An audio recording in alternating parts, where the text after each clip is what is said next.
सनातन धर्म का ही ह्रास हो रहा है और लगातार हमारी संस्कृति भी पे ही ये कुठाराघात हो रहा है। समय में किसी संत पे इस तरह की टिप्पणी करना ये कम उचित लगता है। ये सनातन परंपराओं का विरोध कहीं न कहीं नजर आता है। भद्राचार्य ने क्या कहा, तो ये सत्य है कि उन्होंने जो प्रेमानंद जी पर टिप्पणी की वह गलत है।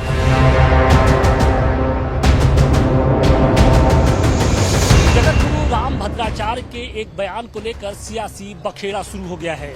राम भद्राचार्य ने प्रेमानंद महाराज के ज्ञान पर सवाल उठाया तो कहीं न कहीं अब विवाद की स्थिति बनती दिख रही है। और इन सब के बीच में राम भद्राचार्य का संबंध वाराणसी से बहुत गहरा रहा है, क्योंकि वाराणसी के सबसे प्रसिद्ध संपूर्णानंद संस्कृत विश्वविद्यालय के वो छात्र रहे हैं। यहीं से उन्होंने संस्कृत की पढ़ाई की और उसके बाद उन्होंने आगे का सफर तय किया। लेकिन उनके इस बयान के बाद यहाँ के छात्र क्या सोचते हैं, हम सीधे उनसे ही बात करेंगे कि जिस तरीके से राम भद्राचार्य जी ने प्रेमानंद जी पर बयान जो दिया है, आप उनके इस बयान को किस तरीके से देखते हैं? क्या एक संत की वाणी इस तरीके से होनी चाहिए, या लगता है कि उनके इस बयान से खुद सनातन का ही एक तरीके से अहित होगा? देखिए, इसमें कहना जो है गलत नहीं होगा कि राम भद्राचार्य जी परम योग्य हैं, इसमें कोई संदेह नहीं है। और काशी की विद्वत परंपरा में, शास्त्र परंपरा में पढ़े हुए हैं और महनीय आचार्यों से शिक्षा ग्रहण की हुई है। लेकिन आज के समय में किसी संत पे इस तरह की टिप्पणी करना ये कम उचित लगता है। ये सनातन परंपराओं का विरोध कहीं न कहीं नजर आता है।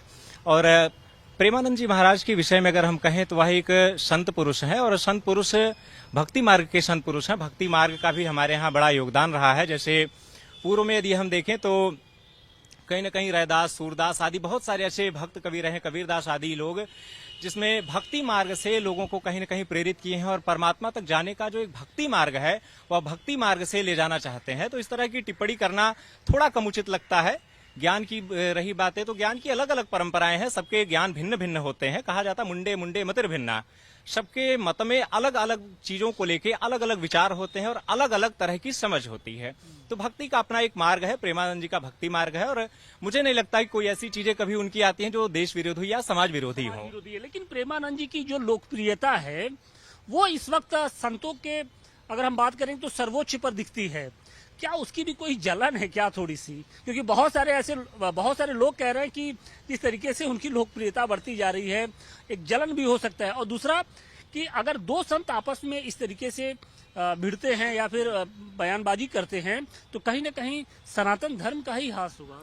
निश्चित रूप से ये सनातन धर्म का ही ह्रास हो रहा है और लगातार हमारी संस्कृति भी पे ही ये कुठाराघात हो रहा है। और जहाँ तक प्रेमानंद महाराज की बात है तो निश्चित रूप से निष्पक्ष बात करते हैं। और ऐसा ये नहीं कहा जा सकता, जैसा इन्होंने कहा कि उनको संस्कृत का एक शब्द नहीं आता।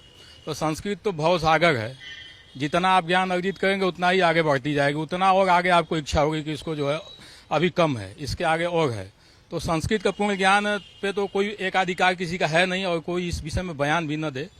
और राम भद्राचार्य जी जो है दूसरों पर उंगली उठाते हैं, पहले ये अतिशयोक्ति नहीं होगी कि वो संत कम हैं और भाजपा के प्रवक्ता ज़्यादा हैं। उनको जो है भाजपा जो राह दिखाती है बीजेपी, उस पथ पे चलना ज़्यादा अच्छा लगता है।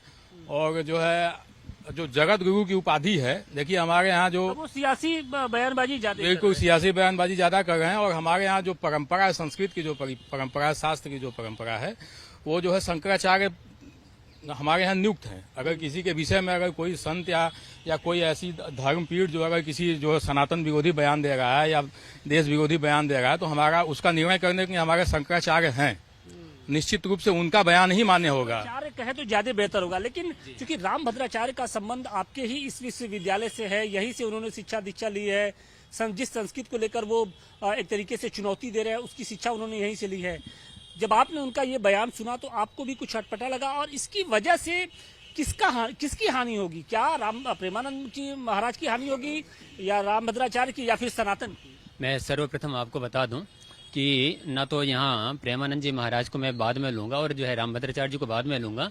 मैं एक ऐसे पत्रकार जो शुभांकर जैसे पत्रकार हैं, इसको जूता से मारना चाहिए। ये जो शुभांकर हुआ ना जो है, इसको जब हम देखते हैं ये जाकर के जो है 2 घंटे बैठ लेता है जो है जाकर के पूरी पीठाधीश्वर जी महाराज का, और आकर के यहाँ पर जो है इनसे कहता है कि जो है पूरी पीठाधीश्वर किसी को नकली कह रहे हैं, किसी को असली कह रहे हैं। वहां जाकर के पूछ रहा है कि मुक्तेश्वर आनंद जी असली हैं या नकली हैं। ये कौन होता है जो है बताने वाला?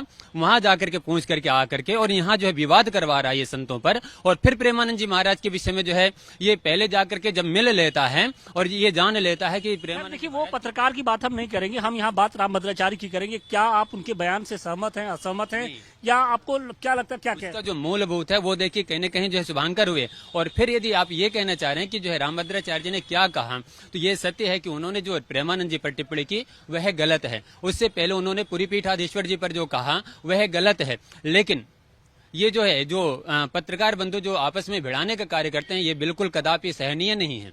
लेकिन रामभद्राचार्य तो एक संत पुरुष हैं, उनको अपनी वाणी पे संयम रखना चाहिए।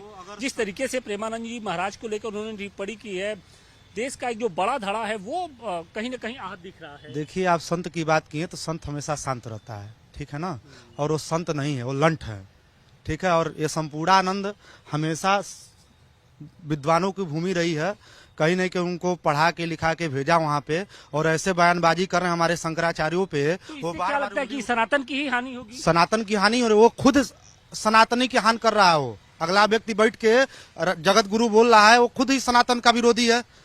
और सबसे बड़ा विरोधी तो हमारा भाजपा सरकार है जो अभी सत्ता चला रही है। सबसे बड़ा संत, क्योंकि उन्हीं के इशारे पे चल रहे हैं।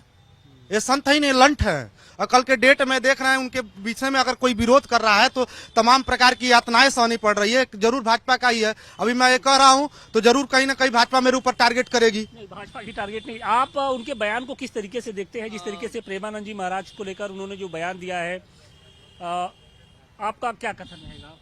आप दोनों लोग जो है, मतलब रामभद्राचार्य जी और प्रेमानंद जी दोनों लोग सनातन के एक अभिन्न अंग हैं, और ऐसी जो है टिप्पणी करने से जो है रामभद्राचार्य जी को बचना चाहिए।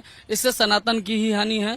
बाकी जो आपस में मतभेद है उसको जाके जो है सुलह करें और निपटाएं अपने में ही। मतभेद ही नहीं होता है। संतों का पहले बात कोई मतभेद ही नहीं होना चाहिए। सब संत अपने में विराजमान है, अपने में विद्वान है, ठीक है। कहीं भक्ति मार्ग में वो चल रहे हैं तो भक्तिमान उनके प्रेरणा सोच से कई लोग ही अपने भक्ति को अपनाए हैं जो छोड़ छोड़ के चल रहे हैं, ठीक है। तो प्रेमानंद अपने में स्वयं में ज्ञानी हैं और उनके ज्ञान पर सवाल नहीं उठना चाहिए। हालांकि देखिए, ये वो लोग हैं, ये वो छात्र हैं जो संपूर्णानंद संस्कृत विश्वविद्यालय के ही हैं, जहां से निकलकर रामभद्राचार्य आगे गए।